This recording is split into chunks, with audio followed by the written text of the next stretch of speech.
Having a CDL requires you to obtain medical clearance to be sure that you're physically and mentally able to drive. Mine recently came up for renewal. I'm going to walk you through what the process entails. Let's get after it.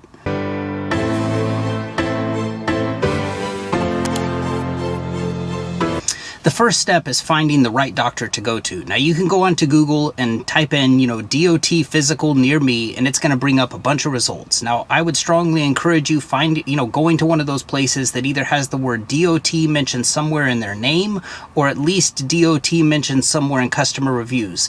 The two places I would avoid showing up at would be, one would be an urgent care. Urgent cares don't specialize in these DOT physicals, and even if they do them, it has been my experience that urgent cares do charge quite a bit more for these than your average DOT physical place.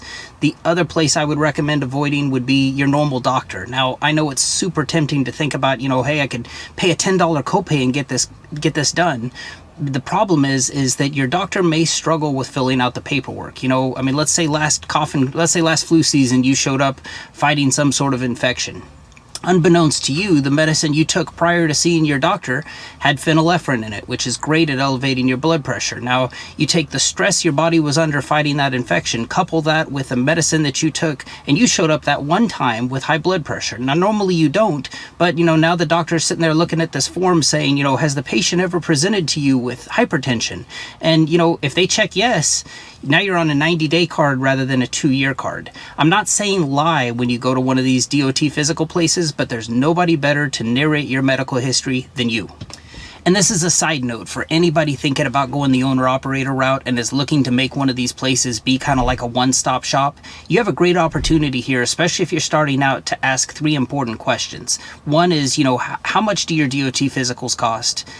Second is, how much does it cost to join your drug testing consortium? And lastly, how much does it cost every time I get called in to do a tox screen? Because, if you have a place that is charging, let's say, only $100 to join, but $150 a test, and the second place over here is saying, well, it's $200 to join, but only $50 a test, and, you can count on about 2 tests a year, you would be better served with the latter choice.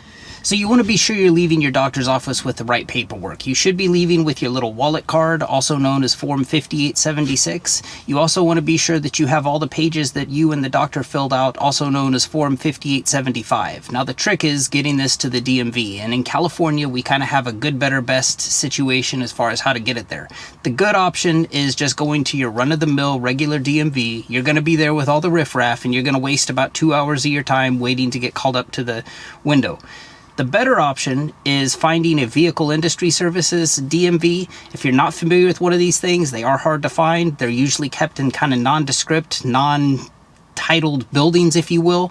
We're fortunate enough to have one here in El Cajon, but the advantage that these DMVs offer is that they only service CDL holders, and you spend way less time at one of these locations.